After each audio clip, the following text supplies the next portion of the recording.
is Giovanni Rivera. I'm 31 years old. I'm the father of 3 beautiful young girls from the Springfield area.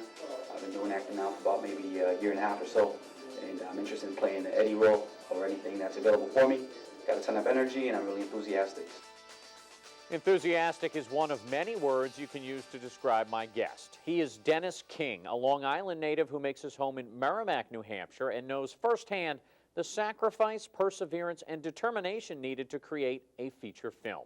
King is the founder of Sirona Studios, as well as an award-winning producer, director, editor, and screenwriter. His debut film, Daddy's Girl, wowed critics last year and was named the best feature drama at the New York International Film Festival, which just happens to be the largest independent film festival in the world. His latest project is titled Deception, the tale of a gangster, his crime syndicate, and frightening terrorist connection, and so much more, including forbidden love. Dennis, welcome back. It's good to have you with us again, and I know that your life has changed quite a bit, and for the good, since all the accolades you received and the successful debut of Daddy's Girl. Tell me a little bit about the past 6 or 8 months for you.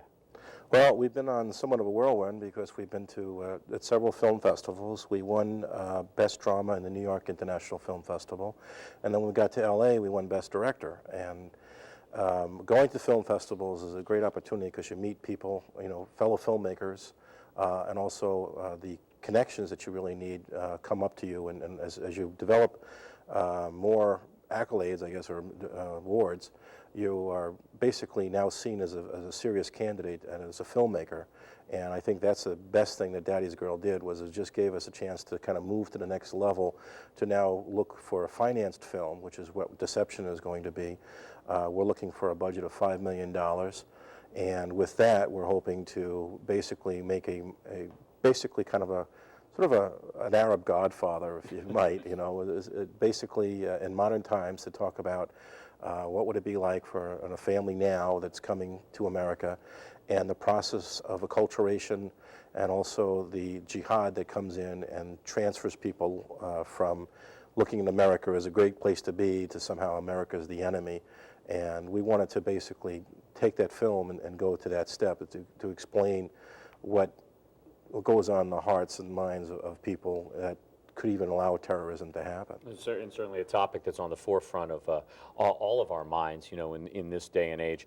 The movie, it focuses on one central character. Let's give the audience a little sneak peek about Muhammad and some of the struggles he's going through.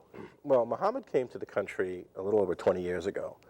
And Muhammad is a gangster, but he's a soft gangster. And what he looks by that is that he's running a racketeering, extortion, gambling, and prostitution, all of which if that's a soft gangster, I want to know what a hard gangster is. He seems to be touching all of it. Well, yeah, you see, but Muhammad doesn't believe in killing people, you see, because that's bad for business. If you kill the guy that you're extorting money from or who owes you money, how you can get your money back? So he doesn't, he doesn't have a problem with beating him up and breaking a few legs or whatever, but he stops short at killing people. So he seems to have some type of morality, in terms of right and wrong, according to his own code.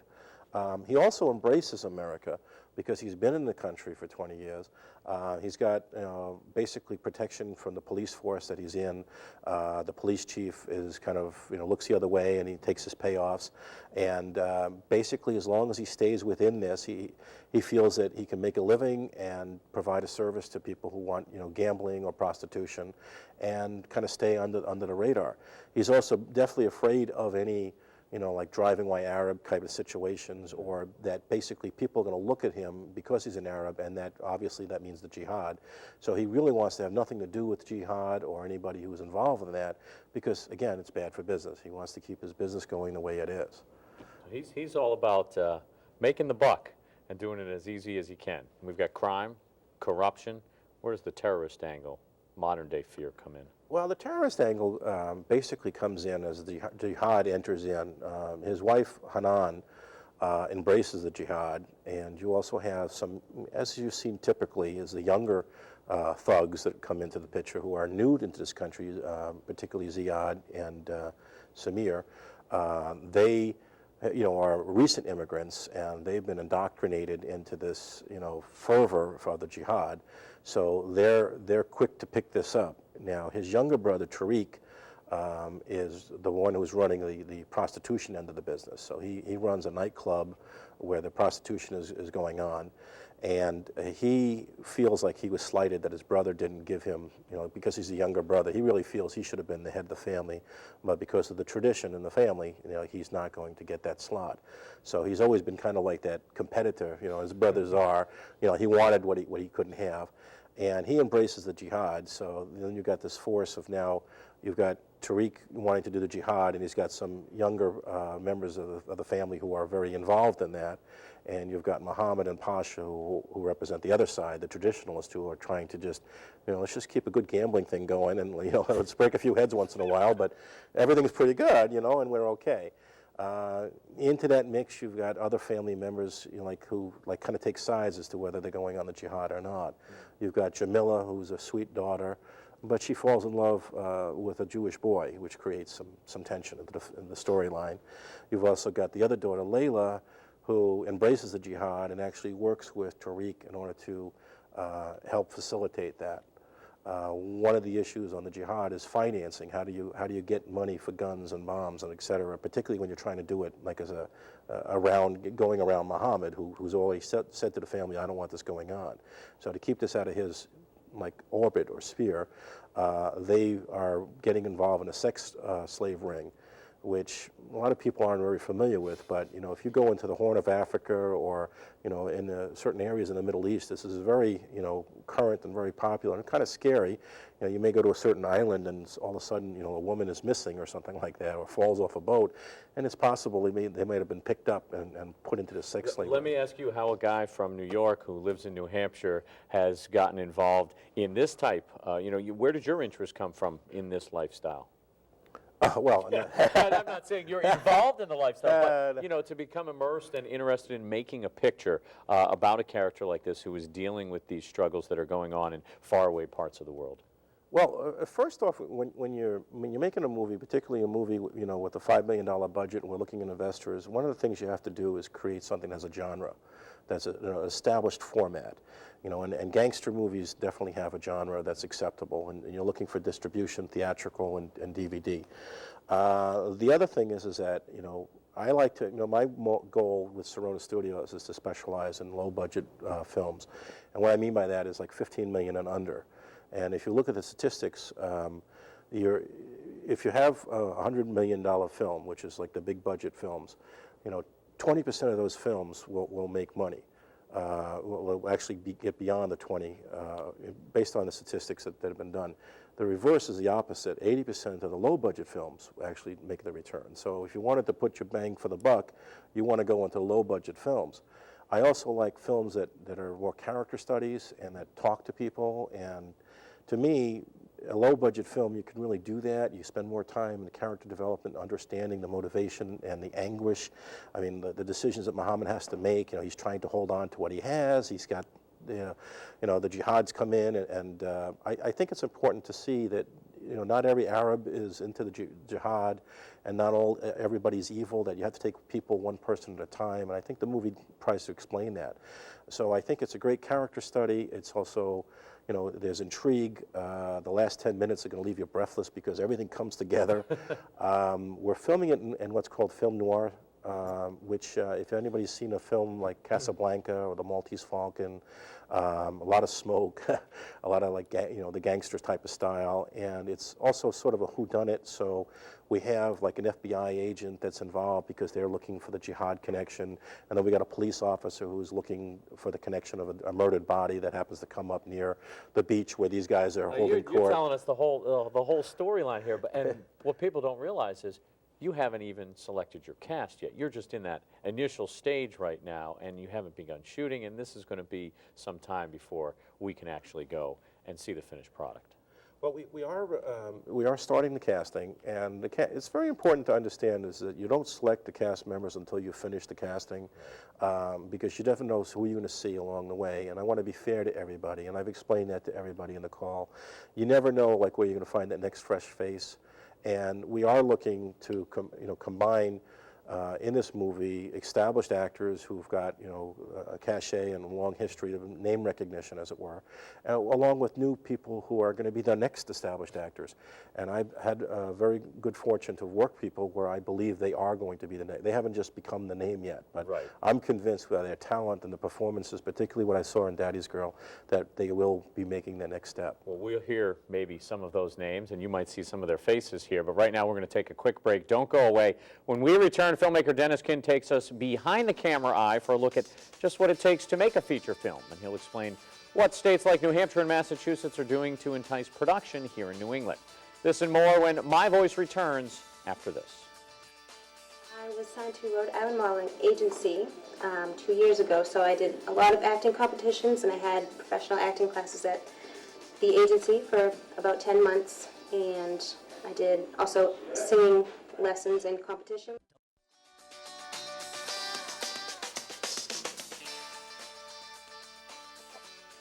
I went to college for theater. I'm an acting major. I just graduated in May. I've been acting since I was 4. I've done mostly stage work, but I have done a few films and a TV show. The process of casting for a feature film is one step in a very long process that turns words and direction on a page into the moving pictures with sound you and I experience on the big screen. With me is New Hampshire filmmaker Dennis King, the founder of Sirona Studios, currently working on its second feature film, This Deception, a crime thriller for the modern day that pays homage to the great film noir pictures of the 30s and 40s. Now, Dennis, we've been watching some of the casting interviews that you've been conducting as you prepare to choose some actors for this role. Let's start at the very beginning, though. Back to what I said. What goes into, describe the process briefly of taking these words on a page and turning them into the moving pictures with sound. Well, I guess the first thing to making a movie is the story. If you don't have a good story, you don't have a good movie. And of course, we've all seen movies that, despite a good story, have been made anyway. Yeah, you leave the theater saying, well, gee, what were they thinking? Maybe that's why it got me into this in the first place, because I've walked away from a lot of bad pictures that I've seen and said, I could do better. And I think if you feel that way, that's one of the reasons you want to get into the business, because you feel like I could do better than that. You start with a good story, you then take the script out, and the thing you want to do is start looking for investors who would be interested in the movie. And once you've basically won awards and gotten some recognition, which I've been lucky enough to do. You're in the club, so to speak. Yeah, I guess you could call it that way. I mean, I'm just slowly working way up, but I haven't made any missteps. I've met, particularly in Hollywood, I've met a lot of very good people who are well connected and have heard of me, which is kind of fun. Like you walk over, oh, I know who you are. I've heard about that. So the word is getting out, and that at least adds you a little credibility. And so people will talk to you about your project. And of course, the first thing they're going to want to do is see your script. And if they like the script, you basically need, the next person you need is, if you get the money, all right, assume they say, all right, we're committed to this, is you need a line producer. Now, a line producer basically is a person who's going to prepare your budget. I have somebody in mind. I haven't asked her, but she works for SKG DreamWorks, and if I could get her, like, well, could you take a couple of weeks off and do this project for me? I would love to propose to her to do that. They create the budget, which then helps identify the numbers. Then you've got basically theatrical accountants that are used to working with those numbers, and also the lawyer to make up the paperwork. Then the next big person you need is a director of photography, who I've been very fortunate. I've already got one, so that's a really key thing. Then you're looking for a casting director. Either you can use casting directors that are outside. They help identify people, or you can hire a casting director to say, go find me the people. One of the things is when you have an agreement, when you get financing, is usually there's a requirement that within a certain number of days you've got to start the shooting. So you really need to be ready to move very quickly. What's that time frame typically like? 30 to 60 days is typically, because what happens is now the bonds, the money's been forwarded, the bonds are there, and he's looking to get his return on investment. He doesn't want his money to be sitting around. And what you need to do is if you can do what's called pre-sales, that's like you basically already sold the movie, maybe you've identified a distributor, you can do that. We're looking at this point for theatrical distribution. There's a strange confluence of events that have happened that will really help independent filmmakers, but probably for about the next 18 months. many of the theaters have now put in the high definition equipment to show high def. The studios typically take 2 to 3 years to put out from beginning to end, to put out the product. We now have an opportunity as independent filmmakers to get ourselves into the theaters, and theaters that normally would say, nah, I don't know if I want to go with somebody with an independent, are now willing to give us theatrical distribution because they have the equipment, they want to use it. They want to, you know, if they have shoot times, they're going to let us go in there. So that helps us tremendously, and it's a wonderful opportunity. So that's why I'm trying to move Deception as quickly as I can, trying to keep a tight schedule to take advantage of that opportunity, because once that, you know, if it hits and we make the returns that we're hoping for, that will be a big plus. Okay, so we've got that now. Obviously, for me as a film goer, perhaps I'm familiar with the director or maybe even a producer on some of the larger budget pictures, but basically I'm going to see a movie because, as you said, the story is compelling, and then the actors or actresses. And sometimes you don't even give any thought to all of the positions you just described, from the financiers to the casting directors and the director of photography, and those are really, you know, the bare bones of making these pictures. Oh, well, when you see at the end, there's the credits. There's an awful lot of people. Yeah, who you know. stays for the credits, though? That's Right. you're picking up your stuff, you're walking out. Unfortunately, because there's so many folks who work awful hard in putting these together. Now, in your situation here, when was Deception, in your mind or your vision, ready to go? When did you finish the script and say, I've got a great story here, let's see if we can turn it into a movie? That was done probably about 2 months ago, and we've been going around. I have several investors now that are looking at it, and we're trying to sweeten up the deal with the theatrical distribution. So if we have that, you know, I'm looking at now at a 4,400 theater distribution, if I can get that deal lined up. And I'm also doing a rewrite on the screenplay. One of our investors basically wanted the typical Hollywood. I want more explosions, you know. Sure, yeah. So we're looking to, you know, increase the terror factor and to also add to a little of the intrigue, which is not a bad idea, you know. And I think that you want to respond to what they're looking for in Hollywood. And the other thing too is that, you know, I hate to say it, but I do think that, you know, our number is going to be up at some point with all the people, all the terrorists that are gunning for this country. I do anticipate by the time the election comes around, there's going to be some major event that's going to happen. I hate to believe that. Well, yeah, and none of us want to believe that, and we hope that our government and the agencies are fighting as vigilantly as possible to ensure our safety. In terms of this picture, best case scenario, everything falls into place for you. When might we expect to see this in a theater? Well, we're doing what's called an on-the-fly editing, which is editing as you make the movie, which is we want to get the theatrical release as quickly as possible, and also within that time window. You know, there's certain times for these type of features that really work well. The holiday season is a very good time, and then you have certainly the summer blockbusters. Those tend to be the bigger movies. So sometime around the Easter break is also another time. I don't know if we'd be able to make it for the Christmas season because we're looking to start filming in the fall. We are basically looking at 2 locations right now. That another thing that probably looking at making a movie is the tax breaks that certain states offer. What can a filmmaker, what type of advantages can they get here in New England, perhaps Massachusetts, New Hampshire? What's the incentive for you? Right now, well, Massachusetts has a 25% tax credit, which means on a $5 million project, you know, you get 1.25 right back, which is very, Connecticut's doing a 30%, so it's a little even better there. Unfortunately, New Hampshire, next time I meet Governor Lynch, I'll have to talk to him about this. New Hampshire hasn't done that, but every film commission in every state every state will have a film commission, and they will help you with locations, and they will help kind of, you know, maybe help you connect with different actors and other companies, and et cetera. So that's always an interest for the state to try to advance filmmaking. But what's happened is that so much filmmaking, you know, like for instance in Canada, if you're filming in Toronto, you could get like 35 to 40%. So it's a lot of people are moving out, you know, out production overseas because the other countries are basically competing with us for the same product. I know there's folks up here who are certainly glad that you're going to be doing your film in New England. Before we go, I want to know, what piece of advice would you offer an aspiring filmmaker who is maybe shaking his or her head wondering, gosh, how am I ever going to get this done? Well, I didn't realize our time was up, but for a filmmaker, I basically would say if you believe in yourself, go do it. You know, there's a lot of other, get to the film festivals, meet the other filmmakers. We all talk to each other, we all help each other out. It's a small community in a sense that we all, you know, will share ideas and are very liberal in terms of passing on, hey, I got this, I got that, and that's how it gets started. So just follow your dream and make it happen. My thanks to filmmaker Dennis King for joining us. Shooting for Deception starts this fall. If you would like to track the progress of this film or want more information on how you can become involved with any of King's projects, log on to his website at www.sironastudios.com. And I know Dennis will tell you that investors are always welcome. We'll have our own wrap-up party on My Voice right after we pay a few bills of our own. As far as prior experience, I was an extra in an independent horror comedy called Pretty Dead Things.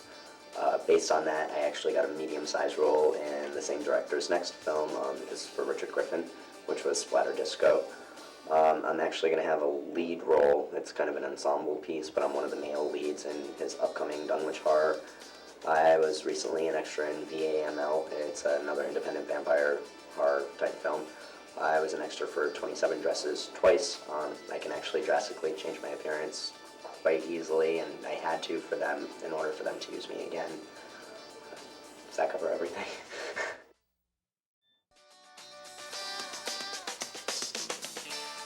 What exactly is the American dream? Well, that answer is different for each one of us. No doubt somewhere in the definition is a degree of happiness and satisfaction in becoming the person we want to be or reaching the goals we've set for ourselves in life. This comfort could be found within your home, feeling proud as a successful spouse or parent. It may come through the hard work you put into your job, advancing your career. Perhaps it's the responsibilities you meet in contributing to the betterment of your community.